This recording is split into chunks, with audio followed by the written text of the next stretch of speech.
Nos politiques font des erreurs absolument dramatiques pour le pays, des erreurs que tous les économistes voient. Seulement voilà, après, ils ne veulent pas les assumer. Et le dernier exemple en date, c'est le bras de fer qu'il y a maintenant entre Peugeot et Bruno Le Maire. Bonjour et bienvenue dans cette nouvelle vidéo de DME en direct. Comme toujours, si vous n'êtes pas abonné, je vous suggère de le faire et de cliquer sur la cloche pour être prévenu lorsque je sors une nouvelle vidéo. Donc, on a maintenant un bras de fer qui se fait entre Bruno Le Maire et Peugeot. Enfin, Carlos Tavares, qui est le patron de Stellantis. Stellantis, qui est l'entreprise qui a, entre autres, la marque Peugeot. Il y a un bras de fer entre eux qui est lié à la voiture électrique. La voiture électrique, je vous en avais parlé. À partir de 2035, on ne vendra en Europe plus que des voitures électriques neuves. Terminé la voiture thermique. Et depuis le début, je vous dis que c'est une grave erreur. D'ailleurs, le patron de Peugeot, mais également le patron de toutes les autres entreprises de voitures en Europe, que ce soit BMW, Mercedes, les italiennes, les françaises, les allemandes, tous les pays disent que c'est une catastrophe et qu'ils vont avoir énormément de mal à continuer à vivre s'ils ne font que de la voiture électrique. Mais les politiques ont décidé de faire que de la voiture électrique à partir de 2035. Ça a été décidé, c'est vrai, par la Commission européenne, mais le Parlement européen l'a voté et notre ministre des Finances ainsi que le président de la République ont voté pour. Ils ont accepté. Ils auraient très bien pu dire que non, ça ne se passerait pas comme ça. Et dans ce cas, il n'y aurait jamais eu cette obligation. Donc, ils sont pour. Mais ils s'aperçoivent bien que ça posait d'énormes problèmes à l'industrie. Et là, Bruno Le Maire fait tout ce qu'il peut pour finalement ne pas payer les pots cassés de l'erreur énorme qu'il a faite, erreur que tout le monde avait soulignée. On va voir ça dans un article. Tout d'abord, vous avez donc Bruno Le Maire qui veut absolument que Peugeot, que les entreprises françaises fabriquent les voitures en France. Le débat sur la relocalisation fait aussi rage dans l'industrie automobile.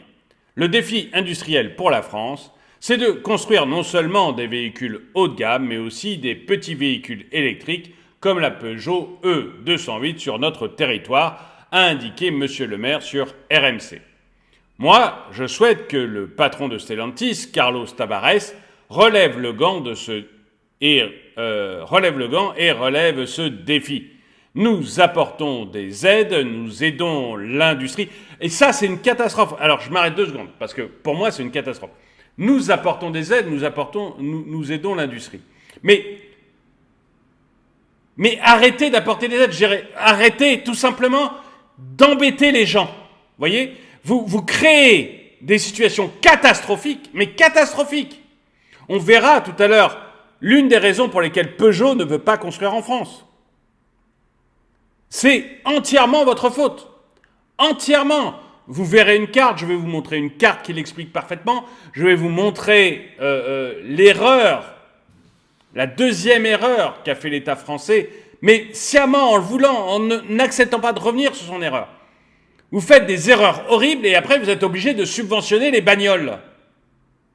De prendre de l'impôt aux Français, vous prenez du fric à la caissière de chez Leclerc pour le donner à Peugeot et à Renault.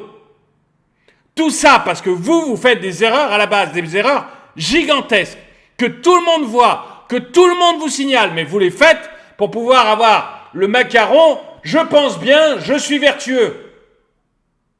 Uniquement pour ça. Il n'y a pas d'autre raison.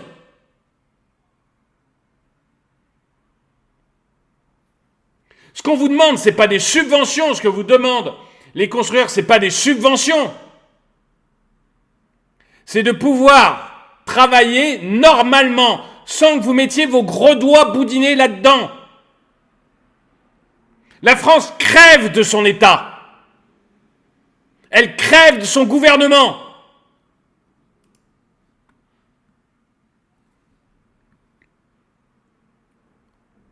Nous apportons des aides, nous aidons l'industrie, nous essayons de favoriser. Et c'est pour ça qu'il n'y a plus d'industrie. Nous aidons l'industrie. Pourquoi il n'y a plus d'industrie en France? Il y en a en Suisse. Il y en a en Suisse. Le SMIC en Suisse, alors il est par canton, mais le SMIC en Suisse est qu'à 4 800 €. Et ils ont de l'industrie plus que la France. Ils ont plus d'industrie que la France. De l'industrie, il y en a en Allemagne.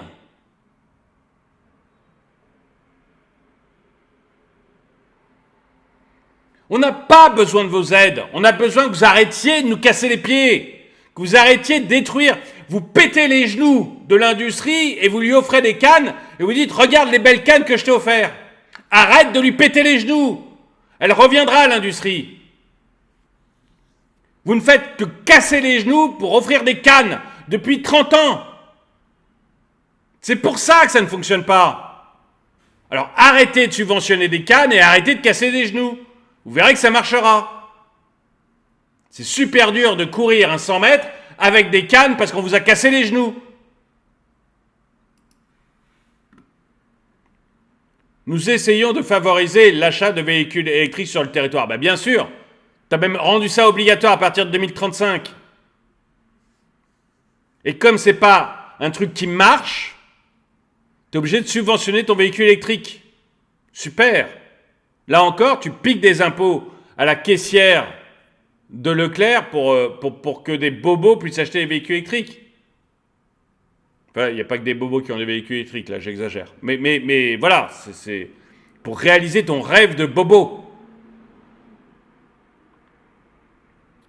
Je souhaite que les industriels fassent preuve aussi, tout simplement, d'un peu de patriotisme économique. Sois patriotique toi-même.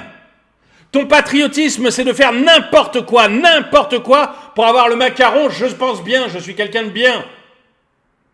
Et pour appartenir à l'équipe d'Emmanuel Macron, qui lui est le chef des je pense bien. Vous n'êtes pas patriote. Vous ne regardez que votre intérêt. Et après, vous faites des grandes leçons de patriotisme. Vous seriez patriote, vous feriez en sorte que la France puisse développer son industrie sans subvention. Tout ça parce que vous aurez laissé à l'industriel une chance de s'en sortir. Quand on voit qu'il faut 11 ans pour construire une usine en France et 4 ans en Portugal, j'en ai parlé, c'est Le Duf qui a sorti les chiffres quand il s'est fait interdire, quand il a renoncé à construire son usine en Bretagne. 11 ans en France, 4 ans au Portugal. Quand on voit le coût de fabrication d'une usine en France, quand on voit les taxes que tu prends sur les usines en France,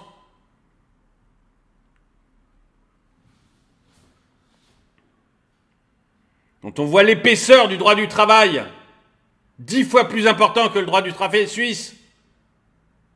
Et pourtant, tous les jours, il y a quand même beaucoup plus de travailleurs français qui passent en Suisse pour aller bosser que d'horribles, de pauvres travailleurs suisses opprimés qui passent en France.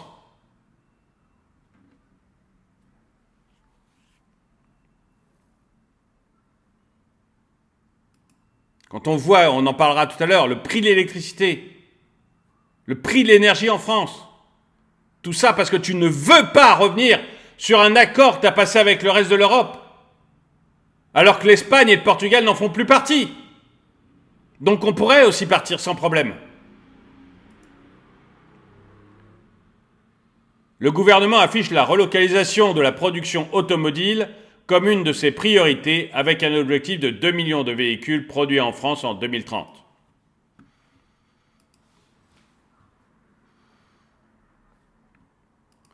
Je vais continuer.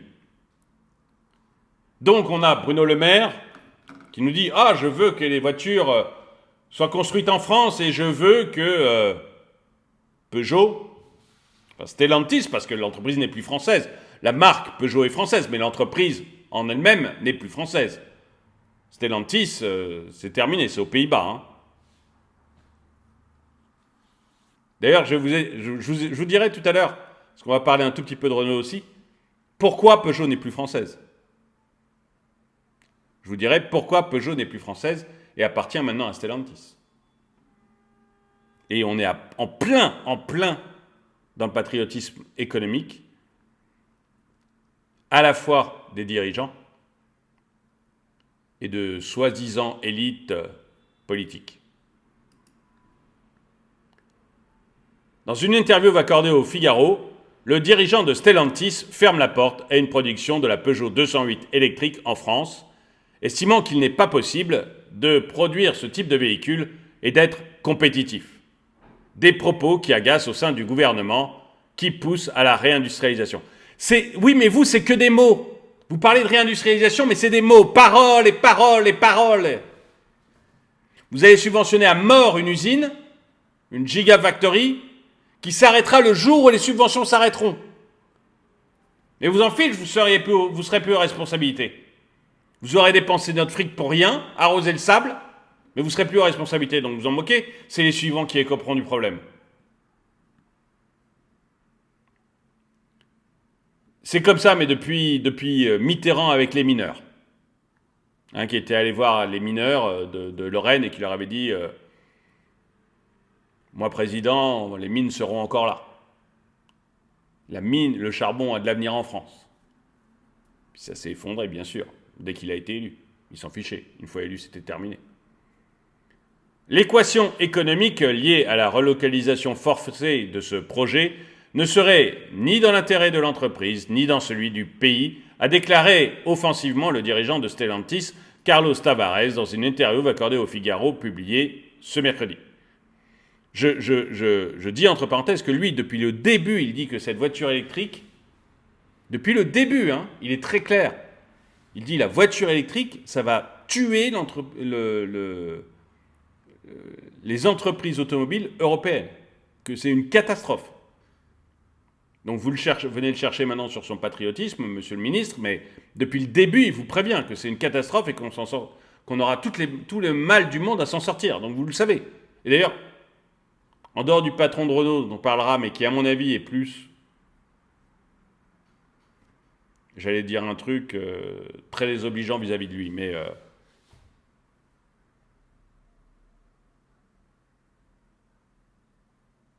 je pense qu'il doit son poste à Emmanuel Macron. Je me trompe peut-être, et qu'il est très reconnaissant. Et qu'il est plus un politique qu'un chef d'entreprise. Ça n'engage que moi. Je me trompe peut-être. Mais c'est mon avis sur le patron de Renault. Donc, excusez-moi. Alors que Carlos Tavares, pour moi, est l'un des meilleurs, mais vraiment l'un des meilleurs au niveau chef d'entreprise actuellement. De très très loin. De très très loin. Je rappelle qu'il a récupéré Peugeot au moment où Peugeot était à la limite de la faillite. À la limite de la faillite pour des raisons que j'évoquerai tout à l'heure. Peugeot était à la limite de la faillite. Tavares l'a repris, l'a redressé, et maintenant le groupe Stellantis est l'un des plus grands groupes du monde. Donc on a un gars qui, même s'il n'est pas un fin politique, ça n'y a pas à dire, est au moins quelqu'un qui connaît extrêmement bien son métier et son domaine. Il met ainsi fin aux rumeurs de ces derniers temps qui annonçaient une production de la Peugeot 208 électrique en France, fortement poussée par le gouvernement. En réaction, le ministre de l'économie, Bruno Le Maire, a demandé aux dirigeants de faire peur de patriotisme. Je viens de dire ce que je pensais du patriotisme. En relevant le gant et le défi pour construire non seulement des véhicules haut de gamme, mais aussi des petits véhicules électriques comme la Peugeot sur notre territoire. Ce qui prouve que cet homme n'y comprend rien du tout à l'industrie. Il ne comprend rien du tout à l'entreprise même. C'est quand même gênant pour un ministre de l'économie. Mais je vous assure qu'il n'y comprend rien. Un véhicule haut de gamme, vous faites de la marge.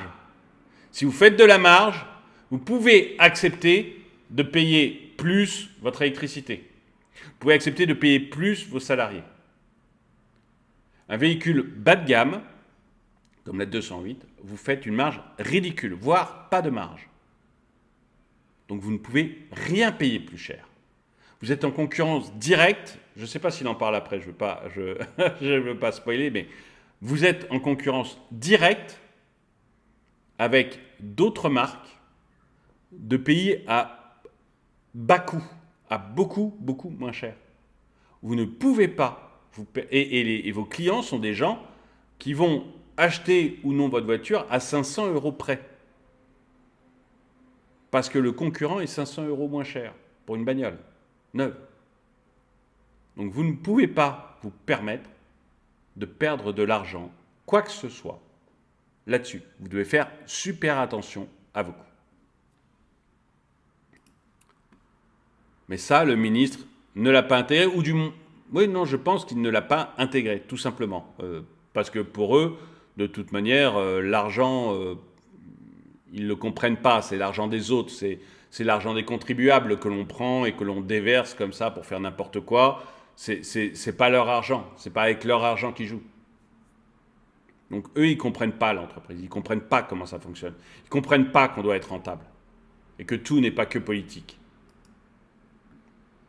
La réindustrialisation, fer de lance du gouvernement, concerne particulièrement le secteur automobile. Oui, mais c'est fini, c'est terminé. Vous venez de le tuer. Vous êtes des ânes. En fait, vous êtes des gros ânes. Vous venez juste de le tuer, le secteur automobile. Vous venez juste de le tuer en mettant la voiture électrique obligatoire en 2035. Vous venez juste de le tuer. Vous aviez les champions du monde de la voiture thermique. Et vous l'avez tué. Alors dire on va réindustrialiser avec la voiture électrique, c'est n'importe quoi. N'importe quoi. Ça n'a rien de réaliste. Rien.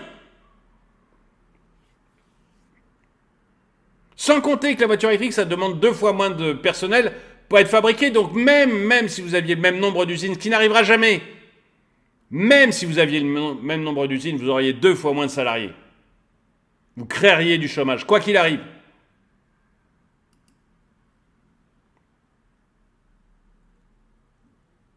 Après les 4 gigafactories de batteries électriques annoncées dans le Nord, j'ai parlé tout à l'heure de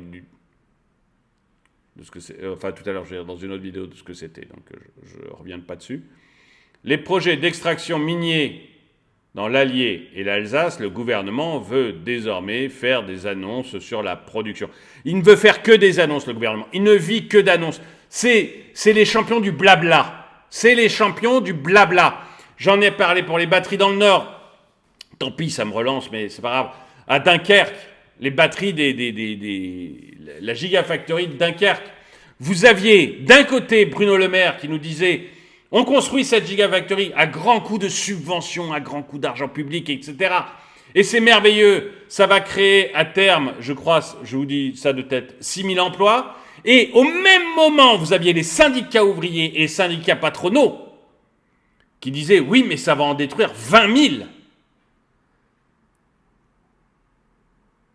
dans les industries classiques de l'automobile. Vous avez le petit drapeau, Bruno Le Maire, gouvernement d'Emmanuel Macron, qui vous dit « Ah, on va créer 6 000 emplois !» Et vous avez la réalité du terrain qui vous dit « Non, on va en détruire 20 000 dans le même moment, 2 fois plus. » Enfin, beaucoup plus que 2 fois plus, mais je crois que la proportion c'était 2 fois plus. Et en fait, ils ne vivent que d'annonces, ces gens-là. La réalité, ils s'en moquent, ça n'a aucune importance.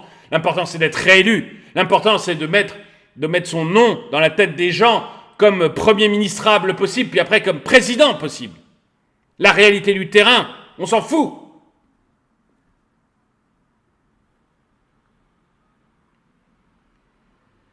Dans le viseur, les petits véhicules électriques français soumis au bonus écologique remanié en 2024 à destination des modèles moins chers et à l'impact carbone plus faible.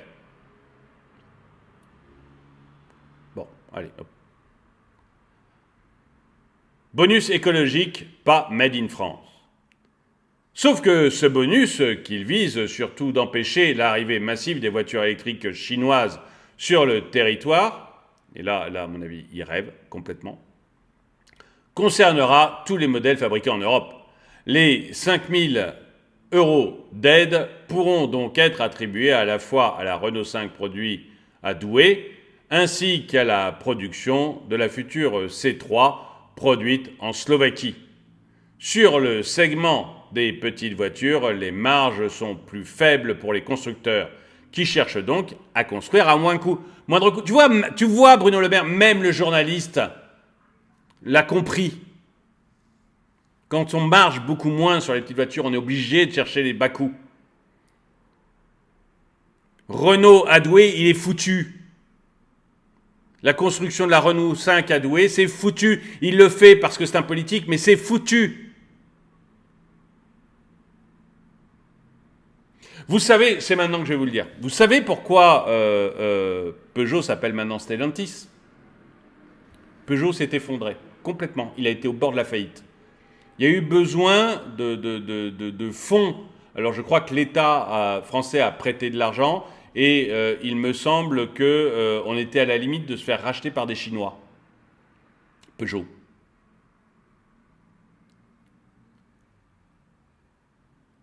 Et donc Carlos Tavares est arrivé à redresser la situation et l'a regroupé avec Fiat et avec d'autres entreprises qui avaient des difficultés, a créé Stellantis et l'a mis aux Pays-Bas. Vous savez pourquoi Peugeot était presque foutu?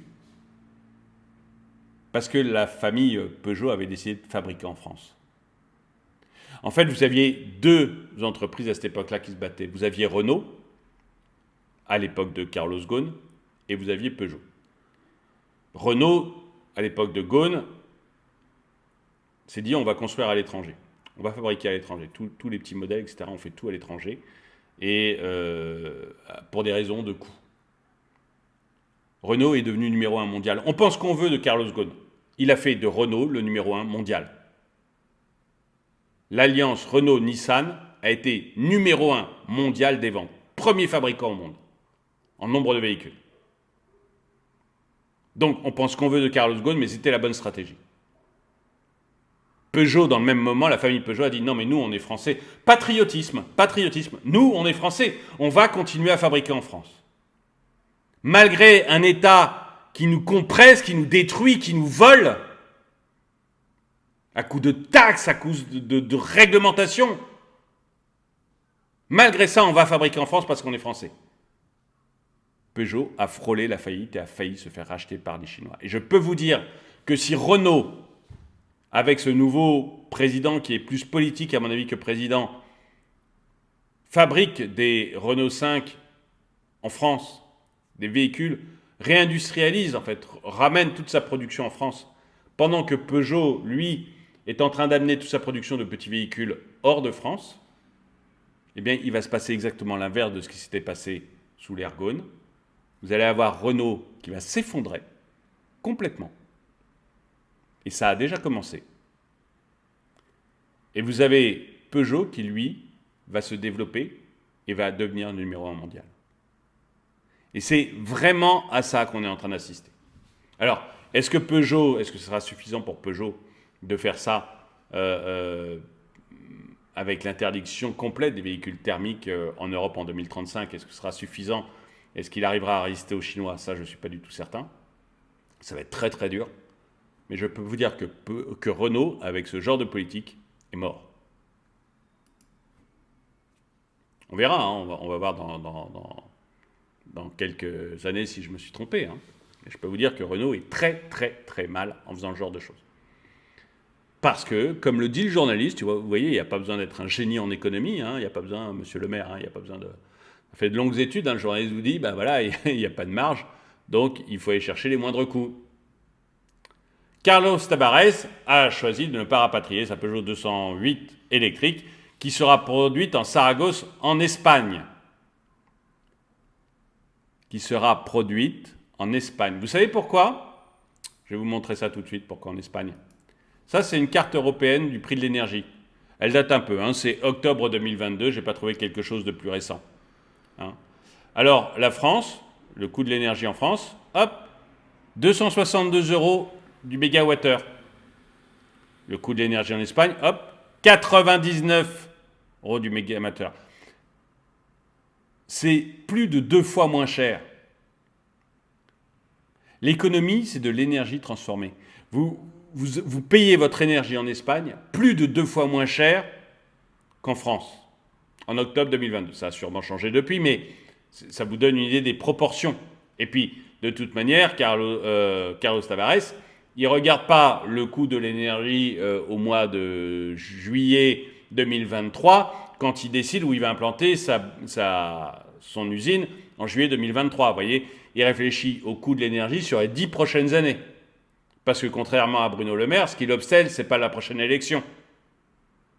C'est les 10 prochaines années de son usine. Et donc, il fait un calcul rapide, il voit que la France, elle, est embarquée dans des folies énergétiques, alors que l'Espagne en est sortie, et il se dit, voilà, coût de l'énergie, 2,5 fois moins cher là-bas, et bien c'est là-bas qu'il faut que je produise. Voilà pourquoi l'Espagne a, et le coût de l'énergie, on est d'accord, c'est 100% le gouvernement. Je vous disais tout à l'heure que c'était encore une erreur du gouvernement, le coût de l'énergie, c'est 100% le gouvernement.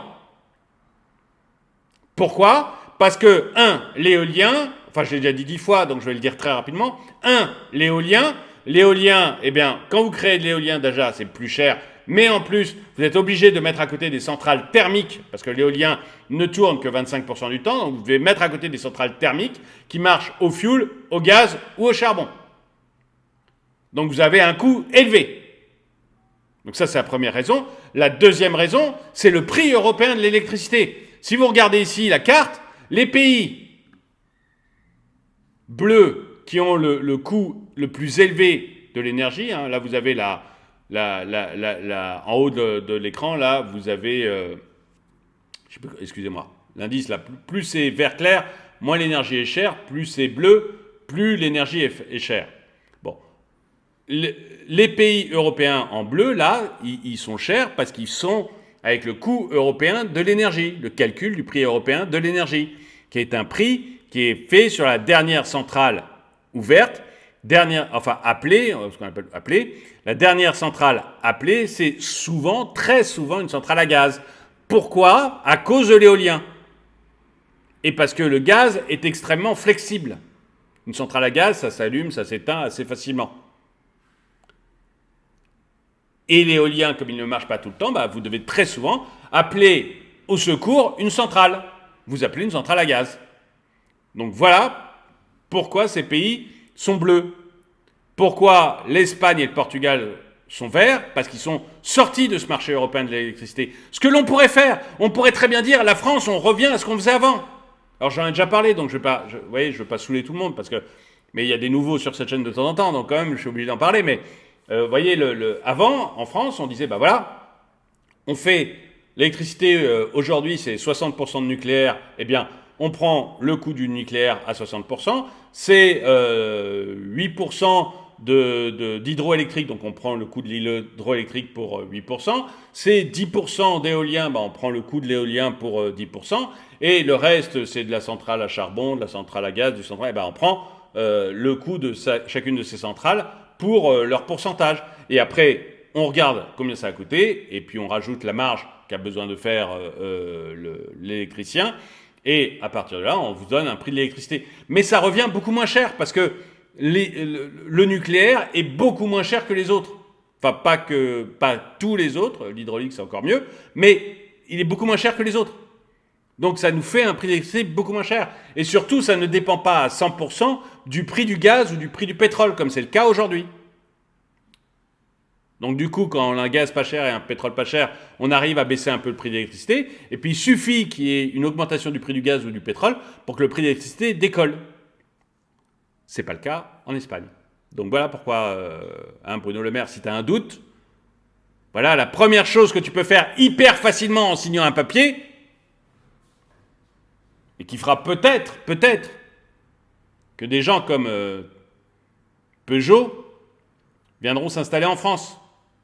La deuxième chose que tu dois faire, c'est simplifier la construction d'une usine pour que ça ne mette pas 11 ans. Et voilà, il suffit de voir ce qui est arrivé à Leduf en Bretagne, j'ai fait une vidéo dessus. 11 ans pour que tous les recours soient passés. Tout ça parce que tu as des verts pastèques qui vont t'embêter sur tous les points, qui vont trouver une grenouille un peu plus verte dans ce marécage qu'ailleurs dans le monde, et qui va dire, mais il faut absolument protéger cette grenouille un peu plus verte. Qui vont trouver une feuille d'herbe un peu spéciale, et vont dire, ah non, mais il faut protéger cette feuille d'herbe. Et on s'en sort pas. Et on met 11 ans. Contre 4 au Portugal. Je veux dire, voilà, c'est 2 fois moins long C'est 2 fois moins long en Allemagne, c'est 3 fois moins long au Portugal. Qu'est-ce que tu veux faire? Mais ça dépend de toi, Bruno, hein. Ça aussi, ça dépend du politique. Passez une loi, hop, et puis vous réglez ça en 2 coups de cuillère à peau. Mais vous osez pas parce que vous voulez votre badge. Je pense bien, je suis écolo. Vous voulez votre badge. Vous voulez pas industrialiser, vous voulez un badge.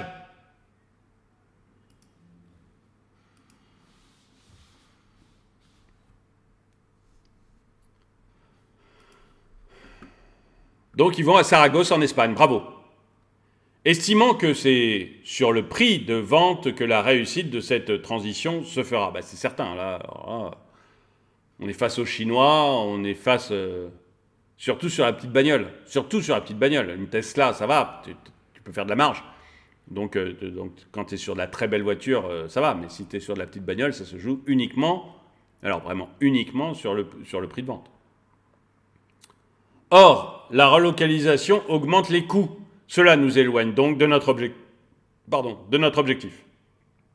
Cette voiture est la numéro 1 des ventes en Europe sur son segment de l'électrique.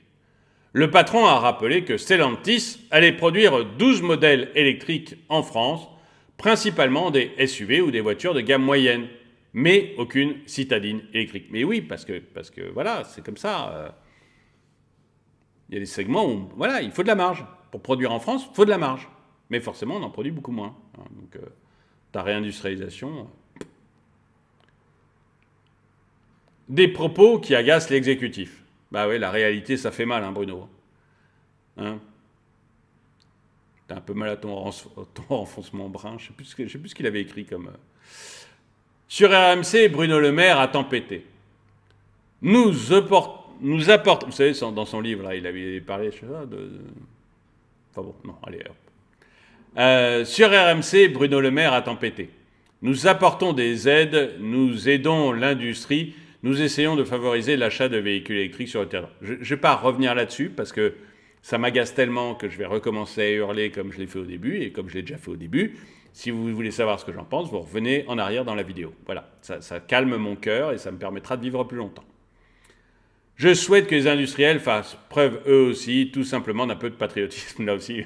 Revenez en arrière avant que je sois obligé de hurler parce que j'en peux plus là.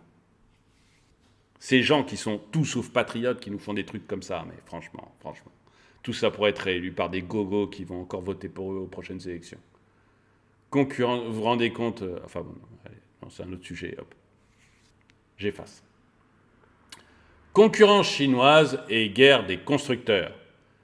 Le patriotisme balayé d'un revers de main par Carlos Tavares. J'aime de plus en plus cet homme. Qu'est-ce que vous voulez ? Moi, depuis qu'il a relevé Peugeot, je l'admire, ce bonhomme. Je ne le connaissais pas avant, mais je l'admire depuis qu'il a relevé Peugeot. Je trouve que ce mec-là est un vrai industriel. Voilà, c'est un vrai chef d'entreprise, c'est un vrai industriel et on n'en a pas beaucoup.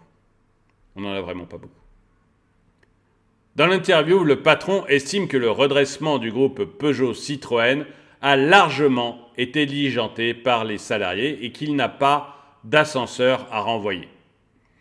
La principale crainte de Carlos Tavares reste encore la concurrence chinoise qui produit des véhicules 20 à 25% moins chers que lui. Franchement, là, quand je viens de vous expliquer tout ce que je vous ai dit sur le fait que l'important sur la petite voiture, c'était le prix, c'était ça qui faisait tout, à 500 € près parfois. Là, vous devez comprendre que la voiture chinoise, 20 à 25% moins chère, mais elle va tout défoncer. Elle va tout défoncer. Et nos politiques, en détruisant le moteur thermique et en nous obligeant à aller vers le moteur électrique, viennent d'offrir l'industrie automobile européenne aux Chinois. Ils l'ont offert. 20 à 25% moins cher. Imaginez, vous achetez une voiture. Vous voulez vous acheter une petite voiture citadine. Vous allez chez un concessionnaire. Vous en avez une à 10 000 euros, et à côté, vous en avez une à 7 500 euros. Et elles sont toutes les deux neuves. 10 000 euros, 7 500 euros. Je peux vous dire que celle à 10 000 euros, il faut qu'elle soit sacrément balèze, qu'elle ait des performances sacrément plus fortes pour que vous y intéressiez. 10 000 euros, 7 500 euros. Il faut que vous soyez hyper patriote vous-même pour acheter celle à 10 000. Et ça n'arrivera pas parce que les gens, ils ne sont pas patriotes quand ils achètent. Oh, ils sont patriotes dans les sondages. Ça, quand on fait un sondage, oui, je vais acheter français, comme pour les masques, vous vous rappelez. Et en fait, dans les résultats, ils achètent le moins cher. Je parlais des masques. Vous savez, on a voulu réindustrialiser avec les masques parce que pendant la période de pandémie, là, on s'est aperçu que les Chinois, ils ne nous vendaient pas à nous prioritairement. Ils vendaient à ceux qui payaient prioritairement. Donc les masques, ils partaient aux États-Unis. Et donc, on a eu un président, un monsieur le maire, qui nous dit « On va réindustrialiser la France, on va fabriquer en France ». Alors, on a construit des usines de masques en France. Ils font tous faillite. Vous savez pourquoi? Parce que l'État ne leur achète pas les masques. L'État, il va les acheter en Chine parce que c'est moins cher. Ils font faillite, vous savez pourquoi? Parce que vous n'achetez pas leurs masques. Vous achetez des masques chinois parce que c'est moins cher. Enfin, pour ceux qui achètent encore des masques, on est d'accord. Mais c'est ça qui se passe. Et c'est ce qui se passera avec la voiture. 20 à 25% moins cher. Moi, franchement, je ne sais pas comment on va faire, comment Tavares va faire pour s'en sortir. 20 à 25% moins cher, je ne vois pas comment ils vont s'en sortir. Les grosses bagnoles, les Tesla, les BM, les Mercedes, c'est de la marque de luxe. C'est très cher. Les Chinois peuvent arriver, ça va être très compliqué pour. Mais de la petite Peugeot, de la petite Renault, c'est terminé. Et alors l'autre rigolo qui construit, excusez-moi, Luca De Matteo, le patron de Renault, qui construit de la R5 électrique en France, mais ça va être un poème. Mais ça va être un poème, un festival. Un festival, vous allez voir. Pourtant, Luca De Meo, le dirigeant de Renault, a quant à lui choisi la France pour la production de sa R5 électrique. Dans une interview accordée à la Tribune, il avait estimé que la France pouvait produire des véhicules compétitifs, mais demandait une aide en matière de prix de l'énergie. C'est-à-dire que Luca De Meo, oui, mais bien sûr, on peut construire des véhicules pas chers en France. Si l'État nous donne beaucoup de fric. Ça, c'est sûr, si l'État il vous paye la moitié de votre véhicule, vous allez le vendre pas cher après. Mais l'État, c'est nous. L'État, c'est nous. Donc on va payer des impôts pour que Luca De Meo, il arrive à vendre sa R5. Au lieu d'avoir un système qui fonctionne, on préfère payer des impôts pour que Luca De Meo puisse construire sa R5 électrique en France. Et même avec ça, vous allez voir, il va mais droit à la catastrophe industrielle, cet homme-là. On verra, je me trompe peut-être. Après tout, c'est lui le champion de la voiture, mais enfin pour l'instant, il ne nous a pas prouvé en quoi que ce soit qu'il était champion de la voiture. Donc voilà. Qu'il soit champion de la politique, il n'y a aucun problème. Mais champion de la bagnole, pour l'instant, il n'a rien démontré, il n'a rien prouvé. Renault vient juste de faire des bénéfices, je crois, l'an dernier. Donc pour l'instant, c'est nul. Donc on va voir ce qu'il arrive à faire. Il est parti juste avec le premier groupe mondial. Quand Ghosn est parti, Renault, premier groupe mondial. Aujourd'hui, Renault, tout petit. A l'inverse, le dirigeant de Stellantis préfère produire là où les coûts de production sont plus faibles pour les véhicules avec moins de valeur ajoutée, plutôt que d'utiliser l'argent du contribuable. Merci, mais je vais lui envoyer des fleurs. Cet homme, je vais lui envoyer des fleurs parce que merci. Et de conclure, j'ai donc un très gros doute sur le fait que l'on puisse produire des véhicules électriques très compacts de façon rentable en France.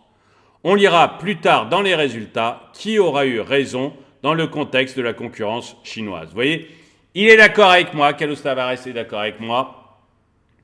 C'est pas possible. Et donc il dit, comme moi, ok, on va voir, entre Renault et Peugeot, on va voir lequel des deux s'en sort, lequel est encore là dans 10 ans, ou s'il faut de nouveau sauver Renault et il va se faire racheter par BMW ou par un groupe, par les Chinois, ou il va se faire racheter par les Chinois tout simplement. Donc voilà ce que je pouvais dire sur le bras de fer qui se fait actuellement entre Stellantis, Peugeot et Bruno Le Maire. Voilà ce que je pense du patriotisme économique. C'est une arnaque de politique qui, comme il ne sait que parler, essaye de mettre la pression sur les gens en parlant de patriotisme économique. Et quand je dis une arnaque, c'est que même si ça fonctionne, ça conduira à la destruction de l'entreprise. Ou à des subventions absolument massives pour qu'elle puisse rester sur le territoire. En tout cas, vous, dites-moi ce que vous en pensez dans les commentaires. Est-ce que vous pensez que c'est Renault qui a raison en fabriquant sa R5 en France et en étant patriote? Ou est-ce que vous pensez que c'est Peugeot qui a raison en étant raisonnable et en allant dans un pays où l'électricité est 2,5 fois moins chère qu'en France? Et puis enfin, dites-moi si vous êtes d'accord avec moi pour dire que c'est 100% la responsabilité de nos politiques de faire en sorte que la France soit attractive. Ce n'est pas, est-ce que vous êtes d'accord avec moi pour dire que ce n'est pas un problème de coût de la main-d'œuvre, parce que les Suisses ont de l'industrie, les Allemands ont de l'industrie, et qu'ils ont un coût de la main-d'œuvre supérieur à la nôtre, notamment là-dedans, l'Allemagne pour les véhicules, et les Suisses d'une manière générale, et que, en fait, c'est vraiment, le problème est vraiment le coût de l'énergie, que ça dépend à 100% de l'État, le temps pour faire construire une usine qui est complètement devenue délirant en France à cause de tous ces verts pastèques qui essayent de bloquer tout ce qui est industriel, mais même tout ce qui est entreprise, tout ce qui est vital en fait. Ce qu'ils veulent, c'est un truc qui crève comme le Venezuela ou la Corée du Nord. Et dites-moi aussi si ce n'est pas la responsabilité de l'État sur toutes les réglementations, tous les problèmes qu'ils nous font. Voilà, je me suis assez énervé dans cette vidéo, donc je vais essayer d'arrêter parce que après mon cœur ne bat trop fort. Merci de l'avoir regardé, mettez-lui un pouce vers le haut, commentez-la, partagez-la. Merci à tous ceux qui soutiennent la chaîne. Et moi, je vous dis à bientôt.